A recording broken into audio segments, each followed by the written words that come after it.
여러분, 안녕하세요. 지난달 시장에서 정말 무시 못할 뉴스 하나가 터졌습니다. 삼성 SDI가 삼성 디스플레이 지분 약 15%를 매각한다고 공시한 겁니다. 규모가 어느 정도냐? 장부가 기준으로 10조 원입니다. 10조 원이면 코스피 시가총액 하위 100개 기업을 통째로 사들일 수 있는 수준입니다. 웬만한 중견 기업 100개를 한 번에 살 수 있는 돈을 삼성이 단번에 움직인 거예요. 삼성그룹 역사에서 이 정도 규모의 자산 매각은 딱 두 번밖에 없었습니다. 2017년 반도체 초격차 투자 때, 그리고 2020년 바이오 사업 대규모 확장 때입니다. 그리고 그 결과가 어땠습니까? 삼성은 결국 그 시장의 주도권을 가져갔습니다. 삼성이 10조 원 규모의 결정을 내린다는 건 단순한 사업 판단이 아닙니다. 사실상 그룹의 미래를 거는 선택에 가깝습니다. 그렇다면 이 10조 원은 어디로 향하느냐? 바로 전고체 배터리입니다. 불과 작년까지만 해도 전고체는 아직 멀었다는 말이 정말 많았죠. 증권사 리포트만 봐도 2030년은 돼야 한다는 얘기가 많았고, 유튜브에서도 전고체는 10년 뒤 이야기라고 말하는 영상이 넘쳐났습니다. 그런데 작년 말 흐름이 확 바뀔 만한 사건이 하나 나왔습니다. 카이스트 연구진이 세계 최고 학술지 네이처에 전고체 배터리 논문을 실은 겁니다. 핵심이 뭐였느냐? 일본 도요타가 1300개 특허로 단단히 막아놓은 길을 완전히 다른 방식으로 돌파해버린 겁니다. 삼성의 10조 원 베팅, 그리고 카이스트의 기술 돌파가 비슷한 시기에 동시에 나왔습니다. 이걸 단순한 우연이라고 보기에는 너무 절묘합니다. 오히려 큰 그림 안에서 움직이고 있다고 보는 편이 더 자연스럽습니다. 그리고 여기서 한 가지를 더 봐야 합니다. 작년 2차 전지 종목들 정말 많이 빠졌죠. 에코프로, 포스코퓨처엠, LNF. 고점 대비 70%에서 80%씩 빠진 종목도 수두룩했습니다. 그래서 많은 분들이 이렇게 생각하셨을 겁니다. 배터리 이제 끝난 거 아니야? 전기차 시장 꺾인 거 아니야? 그런데 제 생각은 다릅니다. 오히려 지금이 새 판이 열리는 구간이라고 봅니다. 액체 전해질 시대가 저물고 전고체 시대로 넘어가는 전환점에 들어섰다는 거죠. 기존 종목들이 밀리는 건 어느 정도 자연스러운 일이고, 새로운 공급망 종목들이 앞으로 부각될 가능성이 큽니다. 예전에 스마트폰 시대가 열릴 때도 그랬습니다. 피처폰 부품 만들던 회사들은 밀려나고 스마트폰 부품 회사들이 새롭게 올라왔죠. 지금도 비슷한 변화가 일어나고 있는 겁니다. 오늘은 왜 삼성이 10조 원이라는 큰 돈을 전고체에 걸었는지, 카이스트가 어떻게 일본 특허 장벽을 뚫었는지, 그리고 그 흐름에서 가장 먼저 수혜를 받을 종목이 어디인지까지 차근차근 말씀드리겠습니다. 먼저 전고체 배터리가 정확히 뭔지부터 짚고 넘어가야겠죠. 지금 전기차 화재가 왜 생기는지 아십니까? 바로 배터리 안에 들어있는 액체 전해질 때문입니다. 양극과 음극 사이에 들어있는 이 액체 속을 리튬이온이 이동하면서 전기가 만들어지는 구조입니다. 문제는 이 액체가 불에 너무 약하다는 겁니다. 충격을 받거나 과충전이 일어나면 액체가 새고 화학 반응이 일어나면서 화재로 이어질 수 있습니다. 한번 불이 붙으면 물로도 쉽게 진압되지 않죠. 이걸 열폭주라고 하는데 계속 타 들어갑니다. 이게 얼마나 큰 문제냐. 지하 주차장에서 전기차 한 대만 불이 나도 건물 전체가 위험해질 수 있습니다. 실제로 2024년 인천 아파트 지하 주차장 화재 기억하시죠? 전기차 한 대에서 시작된 불이 여러 대로 번졌습니다. 그래서 일부 아파트에서는 아예 전기차 주차 자체를 꺼리거나 금지하는 분위기까지 나온 겁니다. 전기차가 좋은 건 알겠는데 막상 사기 망설여지는 이유가 바로 여기에 있습니다. 그런데 전고체 배터리는 이 위험한 액체를 고체로 바꾼 구조입니다. 말 그대로 배터리 내부가 전부 고체인 거예요. 겉으로 보기엔 단순한 변화 같지만 이 한 가지 차이가 문제를 네 가지나 동시에 바꿔놓습니다. 첫째, 불이 거의 나지 않습니다. 액체가 없으니 새는 구조 자체가 없고 화학 반응 위험도 크게 줄어듭니다. 즉 전기차 화재라는 공포가 근본적으로 약해질 수 있다는 뜻입니다. 둘째, 에너지 밀도가 크게 올라갑니다. 같은 크기와 같은 무게 안에 더 많은 에너지를 담을 수 있습니다. 지금 전기차가 한 번 충전에 400km부터 500km까지를 간다면 전고체로 바뀌면 서울에서 부산 왕복도 충전 없이 가능하다는 이야기까지 나옵니다. 셋째, 충전 속도가 훨씬 빨라집니다. 지금 급속 충전도 40분에서 1시간 가까이 걸리는데 전고체는 9분 수준까지 줄어드는 그림이 나옵니다. 그러면 체감상 주유와 큰 차이가 없어지게 됩니다. 충전이 불편해서 전기차 못 산다는 말도 힘을 잃게 되는 거죠. 넷째, 수명이 길어집니다. 지금 전기차 배터리는 충방전을 반복하면 성능이 점점 떨어져서 7년에서 10년이면 교체를 고민하게 됩니다. 그래서 중고 전기차 살 때도 배터리 상태부터 확인하는 거고요. 그런데 전고체는 화학적 열화가 훨씬 적어서 20년 이상 버티는 구조로 갑니다. 쉽게 말해 차를 바꿀 때까지 배터리 걱정을 거의 안 해도 되는 시대가 열릴 수 있다는 겁니다. 정리하면 이겁니다. 불 안 난다, 더 멀리 간다, 충전이 훨씬 빠르다, 수명이 길다. 이 네 가지가 전기차의 가장 큰 약점들을 한 번에 지워버리는 겁니다. 그럼 이렇게 좋은 배터리가 왜 이제서야 나오느냐? 이 수백조 원 규모의 시장이 열리는데 왜 지금까지 아무도 제대로 못 가져갔느냐? 여기서 반전이 있습니다. 안 한 게 아니라 못 한 겁니다. 의지의 문제가 아니라 기술의 문제였던 거죠. 액체를 고체로 바꾸면 분명 더 안전해집니다. 그런데 치명적인 문제가 하나 생깁니다. 바로 이온 전도율입니다. 쉽게 말해 리튬이온이 얼마나 잘 움직이느냐의 문제예요. 액체 안에서는 리튬이온이 비교적 자유롭게 이동합니다. 그런데 고체 안에서는 마치 콘크리트 벽을 뚫고 지나가듯 움직이기가 훨씬 어렵습니다. 저항이 커지니까 충전은 느려지고 차는 힘을 못 쓰게 되는 겁니다. 그래서 지난 20년 동안 전 세계 연구진이 뭘 했느냐? 그냥 엄청난 돈을 쏟아부었습니다. 고체 성능을 억지로 끌어올리기 위해 희귀하고 비싼 금속들을 넣은 거죠. 대표적으로 인듐이랑 은입니다. 그런데 인듐은 1kg에 30만 원이 넘고 은은 100만 원이 넘습니다. 이런 귀금속을 배터리에 넣으니 배터리 가격이 감당이 안 되는 수준까지 올라가 버린 겁니다. 안전하고 성능은 좋은데 차 한 대 가격이 2억, 3억이 나오면 그건 산업이 아니라 실험실 결과물에 가깝죠. 결국 안전하면 느리고 빠르면 비싸다. 이 불가능의 삼각지대에 전 세계가 20년 가까이 갇혀 있었던 겁니다. 그런데 2025년 말 대한민국 연구진이 이 벽을 깨버렸습니다. 카이스트, 서울대, 연세대, 동국대가 뭉친 연구팀입니다. 그리고 이 프로젝트는 삼성전자가 처음부터 자금을 대고 키워온 과제였죠. 네이처에 실린 내용을 보면 정말 핵심은 단순합니다. 비싼 재료가 아니라 구조를 바꿨다는 겁니다. 다른 나라들이 비싼 금속으로 억지로 이온을 밀어내려 할 때 우리 연구진은 발상 자체를 다르게 가져갔습니다. 억지로 밀지 말고 애초에 길을 넓히면 되는 거 아니냐? 바로 이 접근입니다. 지르코늄이라는 싸고 구하기 쉬운 소재에 주변에서 흔한 산소와 황을 아주 미세하게 주입했더니 완전히 다른 결과가 나왔습니다. 원자들 사이가 물리적으로 벌어지면서 꽉 막힌 1차선 도로가 순식간에 8차선 고속도로처럼 바뀐 겁니다. 리튬이온이 저항 없이 달리기 시작한 거죠. 실제로 측정해보니 이온 이동 속도가 최대 4배까지 빨라졌습니다. 결과는 더 놀라웠습니다. 10분이면 80% 충전, 한 번 충전에 700km부터 1000km까지 매일 충전해도 10년 넘게 버티는 내구성, 비싼 귀금속 없이 가능해졌습니다. 즉 성능은 이미 증명됐다고 봐도 됩니다. 그런데 저는 이 기술 자체보다 그 전략적 의미가 더 크다고 봅니다. 그동안 전고체 시장은 사실상 일본과 중국이 가져가려는 그림이었죠. 일본 도요타는 2012년부터 황화물계 특허를 1,300개나 넘게 쌓아놨고 중국은 배터리 원료의 약 80%를 틀어주고 있었습니다. 쉽게 말해 뭘 하든 일본에 로열티를 내거나 중국에서 원료를 사와야 하는 구조였던 겁니다. 한국 배터리 기업들이 아무리 잘해도 결국 일본과 중국에 종속될 수밖에 없는 그림이었죠. 그런데 한국이 여기서 제3의 길을 뚫어버린 겁니다. 일본이 붙잡고 있는 황화물계가 아니라 중국이 독점한 히토류 대신 지르코늄처럼 싸고 흔한 소재로 독자적인 기술 트리를 만든 겁니다. 이건 단순한 기술 성과가 아닙니다.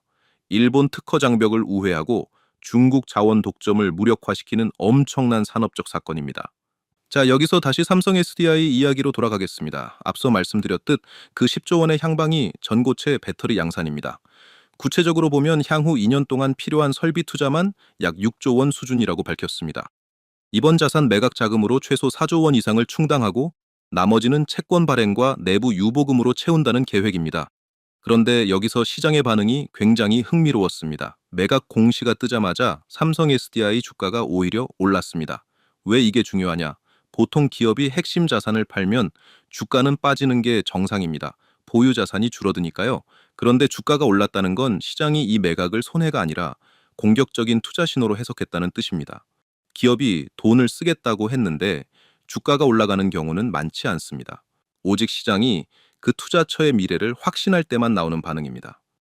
삼성 SDI는 이미 2023년 수원연구소에 세계 최대 규모의 전고체 파일럿 라인을 준공했습니다. 파일럿 라인이라는 건 연구실 수준을 넘어 실제 공장과 비슷한 환경에서 제품을 시험 생산하는 라인입니다.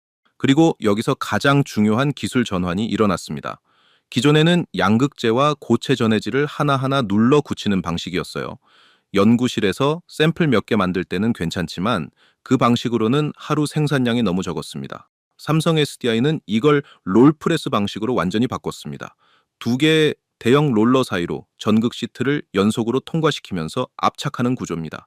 쉽게 말하면 신문 인쇄기와 비슷합니다. 종이가 롤러를 지나며 인쇄되듯이 전극 시트가 롤러를 지나면서 고체 전해질과 압착되는 방식입니다. 업계에서는 이 롤프레스 전환이 전고체 양산의 가장 큰 기술 허들이었다고 봅니다.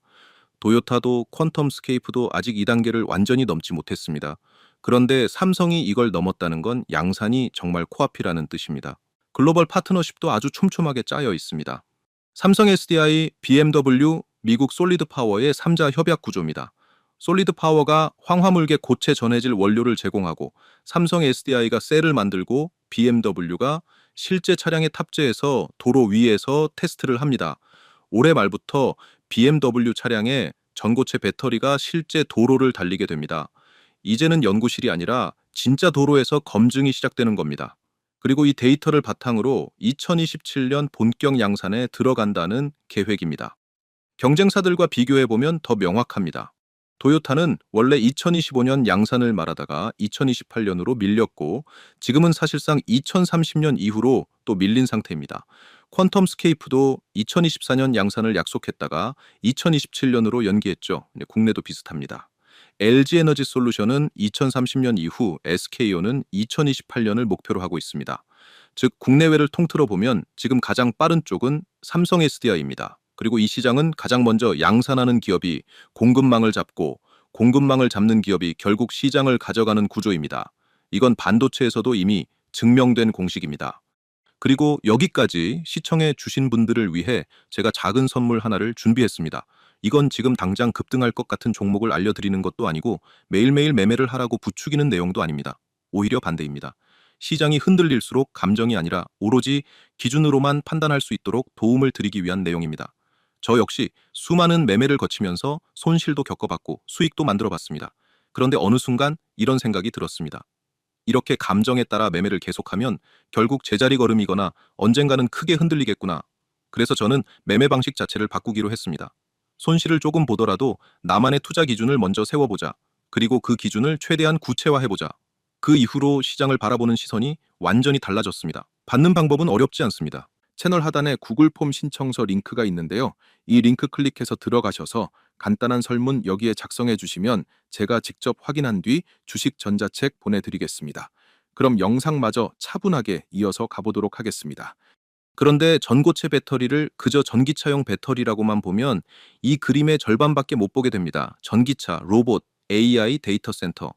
삼성이 노리는 건 사실 이 시장들을 한꺼번에 묶는 큰 판입니다. 그렇다면 다음 수순은 뭘까요?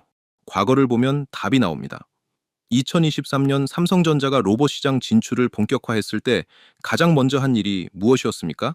바로 레인보우 로보틱스 확보였습니다. 1차로 10.2%, 추가로 4.8%, 여기에 콜옵션까지 더해 총 35% 수준까지 확보했죠.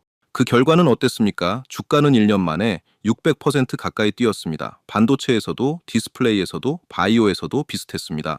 삼성은 늘 비슷한 공식을 씁니다. 시장이 본격적으로 열리기 직전에 핵심 기술을 가진 중소형 기업을 먼저 확보하고 그 다음 대규모 설비 투자로 밸류 체인을 수직 계열화합니다. 인수 먼저, 투자 나중. 이게 삼성의 익숙한 방식입니다. 전고체에서도 같은 흐름이 반복될 가능성이 높습니다. 특히 고체 전해질, 양극재, 전해 첨가제 같은 핵심 소재 분야는 충분히 인수 타깃이 될 수 있습니다. 왜냐하면 전고체 배터리의 성능은 결국 소재가 결정하기 때문입니다. 아무리 좋은 공장을 지어도 소재가 준비되지 않으면 양산은 불가능합니다.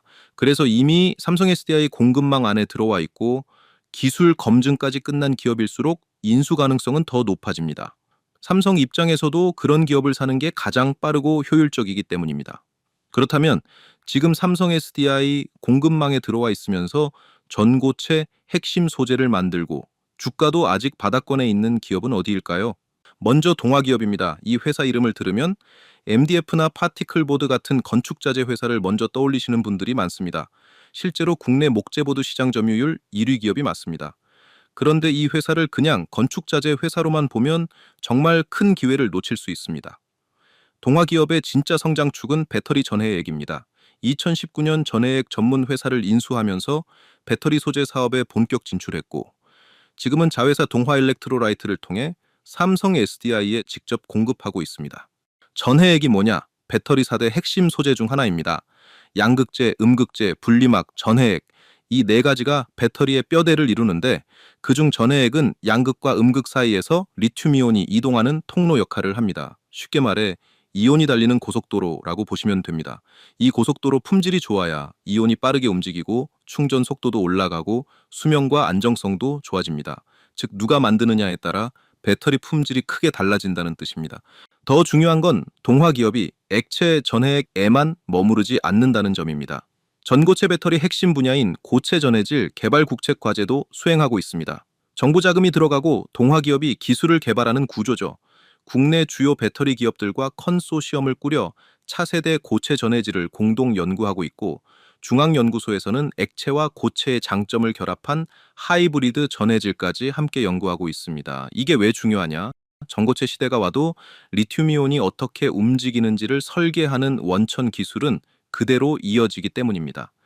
액체 전해질에서 기를 설계해 본 회사가 고체 전해질에서도 기를 만들 가능성이 높다는 이야기입니다. 그리고 올해 2월에는 미국 현지 전해액 공장도 준공했습니다. 이건 타이밍상 굉장히 중요합니다. IRA, 즉 미국 인플레이션 감축법에 따르면 전기차 보조금을 받으려면 배터리 소재를 북미에서 일정 비율 이상 조달해야 합니다. 결국 삼성 SDI가 미국에서 전고체 배터리를 생산하려면 현지에서 소재를 공급받을 수 있어야 한다는 뜻입니다. 그 조건을 충족하는 한국 전해액 업체는 많지 않습니다. 동화기업은 미국 공장을 먼저 지어놓으면서 글로벌 공급망 재편에서 가장 유리한 자리를 선점한 겁니다. 삼성 SDI 직납 공급사, 고체 전해질 국책 과제 수행, 미국 현지 생산 기지 확보, 삼성의 인수 패턴 기억하시죠? 공급망 안에 있고 기술 검증까지 끝난 기업. 동화기업이 그 조건에 상당히 잘 들어맞는다는 겁니다. 다음은 캠트로스입니다. 이 회사가 특별한 이유는 국내 배터리 3사에 모두 납품하고 있다는 점입니다. 삼성 SDI에는 솔브레인을 통해, LG에너지 솔루션에는 동화일렉트로라이트를 통해, SK온에는 직접 공급합니다. 매출 비중을 보면 삼성 SDI 관련 비중이 30%대 후반으로 가장 큽니다. 배터리 3사 중 한 곳에만 납품해도 대단한데 세 곳 모두에 공급한다는 건 그만큼 기술력이 검증됐다는 뜻입니다. 이 시장은 한 번이라도 품질 문제가 생기면 바로 납품이 끊길 수 있는 시장입니다. 그런데 3사 동시 공급이면 그 자체가 경쟁력입니다. 원래 전에 첨가제 시장은 거의 일본이 장악하고 있었습니다. 원천 특허가 일본에 몰려 있었기 때문에 국내 배터리 기업들은 비싼 일본산 첨가제를 쓸 수밖에 없었죠. 그런데 캠트로스는 이 일본 독점을 깨고 국산화에 성공했습니다. 자체 특허를 등록했고 일본산보다 성능이 더 좋은 첨가제까지 만들어냈습니다. 즉 단순히 싸게 만든 게 아니라 기술력으로 이긴 겁니다. 여기서 끝이 아닙니다. PVDF 기술도 있습니다. PVDF는 양극재 바인더 핵심 소재인데 현재 국내에서는 연간 약 1,000억 원 규모를 거의 전량 수입하고 있습니다. 캠트로스는 한국화학연구원으로부터 PVDF 제조 기술을 이전받아 국내 유일의 파일럿 양산 시설을 구축했습니다. 전고체 배터리에서도 PVDF는 전극과 고체 전해질을 붙여주는 핵심 바인더로 필요합니다. 즉 전고체 양산이 본격화되면 PVDF 수요도 크게 늘 수밖에 없는데 국내에서 이걸 만들 수 있는 곳은 사실상 캠트로스뿐입니다. 즉 이 회사는 소재 국산화 테마와 전고체 테마가 동시에 걸린 기업입니다. 삼성과의 연결도 분명합니다. 캠트로스는 삼성 SDI 공급망 안에 있는 핵심 첨가제 업체이면서 반도체 포토 공정용 소재도 삼성전자에 공급하고 있습니다. 즉 배터리와 반도체 양쪽에서 삼성그룹과 연결된 구조입니다. 게다가 시가총액도 약 1,000억 원대로 작습니다. 전고체 양산 뉴스에 주가가 가장 민감하게 반응할 수 있는 크기이고 삼성이 소재 기업 인수에 나선다고 해도 부담이 크지 않은 규모입니다. 작지만 반드시 필요한 기업, 그게 바로 캠트로스입니다. 마지막으로 핵심만 정리하겠습니다. 삼성 SDI는 10조 원을 전고체 배터리 양산에 투입합니다. 2027년 양산 목표는 한 번도 밀린 적이 없고 올해 말에는 BMW와 실제 도로 테스트까지 들어갑니다. 경쟁사들은 일정을 계속 미루고 있지만 삼성만 계획대로 가고 있습니다. 그리고 삼성은 새 시장에 들어갈 때마다 핵심 소재 기업부터 먼저 확보해 왔습니다. 레인보우 로보틱스 때도 그랬고 반도체와 바이오 때도 마찬가지였습니다. 전고체에서도 이 패턴이 반복될 가능성은 충분합니다. 동화기업, 캠트로스, 지금 고점 대비 70%부터 80%까지 빠져 있습니다. 하지만 삼성 공급망 안에 깊게 들어와 있고 기술 검증도 끝났고 인수 가능성까지 거론될 수 있는 기업들입니다. 각각 전해액, 첨가제, 양극재라는 전고체 공급망 핵심 축을 맡고 있는 회사들이죠. 2027년 양산이 시작되면 공급망 전체가 다시 평가받게 됩니다. 그 전에 제대로 된 공급망 종목으로 포지션을 먼저 잡아두는 것, 그게 지금 해야 할 일이라는 겁니다. 전고체 시대는 이제 막 출발선에 섰습니다.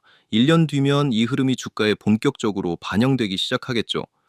앞으로도 여러분이 더 좋은 종목을 선별하실 수 있도록 좋은 정보로 계속 찾아뵙겠습니다.